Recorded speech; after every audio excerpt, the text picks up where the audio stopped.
સૌથી પહેલા તો એચએમપીવી વાયરસ છે એની જે રીતે પોઝિટિવ અમદાવાદની અંદર અને આવેલા છે એના અનુસંધાનમાં અમે પીડીઓ હોસ્પિટલ ખાતે આઇસોલેશનની 10 બેડની વ્યવસ્થા ઊભી કરેલી છે. એમસીએચ બિલ્ડિંગની અંદર છઠ્ઠા માળે બાળકોના વિભાગની અંદર જેની અંદર ઓક્સિજન અને વેન્ટિલેટર સાથેની તમામ સુવિધાઓ ઉપલબ્ધ કરાવેલ છે. તમામ દવાઓ અને સ્ટાફ ડોક્ટર્સની વ્યવસ્થા ત્યાં ઓલરેડી ઊભી કરવામાં આવેલી છે.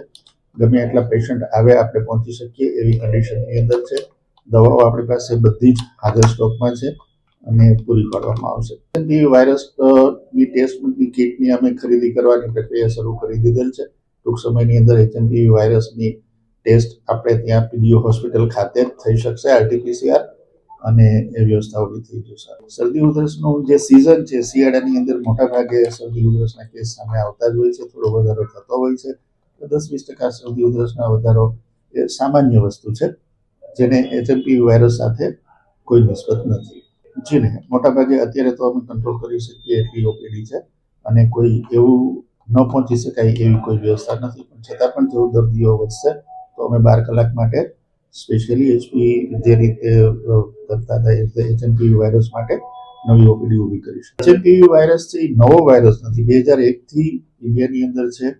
એ કોઈ સિરિયસ વાયરસ નથી. દર વખતે સિઝનની અંદર શરદી ઉધરસ જેવા લક્ષણો આવે છે અને અપર રિસ્પિરેટરી ટ્રેક્ટની અંદર 2 દિવસથી 7 દિવસની અંદર રહે છે અને મટી જાય છે. જે નાના બાળકો છે જેની ઇમ્યુનિટી નથી અથવા તો બહુ મોટી ઉંમરના છે કે જેની ઇમ્યુનિટી લો છે અથવા તો કેન્સર અને એચઆઈવી જેવા રોગ ધરાવે છે કે જેની ઇમ્યુનિટી ઓછી છે એવા લોકોને એ લોઅર રિસ્પિરેટરી ટ્રેક ઇન્ફેક્શન કરે તો એ તમામ સુવિધાઓ આપણી પાસે ઉપલબ્ધ છે અને એ આપણે બહુ સારી રીતે કરી શકીએ. ગમે ત્યાં આરટીપીસીઆર ટેસ્ટ જે જગ્યાએ થતી હોય ત્યાં એચએમપીવી વાયરસની ટેસ્ટ થઈ શકે. ખાસ સાવચેતી એ રાખવાની છે કે ભીડભાડવાળી જગ્યાએ ન જાય અથવા તો તમને શરદી ઉધરસ હોય તો તમે ઘરની અંદર આઇસોલેશનની અંદર રહો. બીજા લોકોને ચેપમાં ન હોવા ચેપી વાયરસ છે. એક આપણી છીંક બાજુમાં હોય ને છીંક ખાય તો જે રીતે આપણે સામાન્ય શરદી ઉધરસ ફેલાય એ જ રીતે આ વાયરસ ફેલાય છે. તો જ્યારે તમને શરદી ઉધરસના લક્ષણ હોય કે તાવ હોય તો તમે ભીડભાડવાળી જગ્યાએ ન જાઓ અથવા તો એક રૂમની અંદર રહો તો 1-2 દિવસની અંદર 2 થી 7 દિવસનો એનો લાઈફ સાયકલ છે. 7 દિવસની અંદર એની મેળે મટી જાય છે. આ સામાન્ય શરદી ઉધરસના જ લક્ષણો છે. પણ ઘણી વખત શ્વાસ જ્યારે ફેફસાની અંદર ફેલાય ત્યારે તમને શ્વાસ ચડવાની કે એવી કોઈ તકલીફ ઊભી થાય અને હાઈ ગ્રેડ ફીવર ઊભો થાય. બાકી કોઈ તકલીફ નથી. કોઈ લોકોએ ગભરાવાની જરૂર નથી.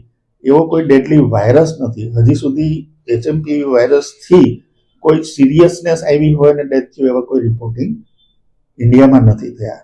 જે કંઈ કેસ થયા છે બધા સ્ટેબલ છે અને 1-2 કેસ તો ડિસ્ચાર્જ પણ થઈ ગયા છે.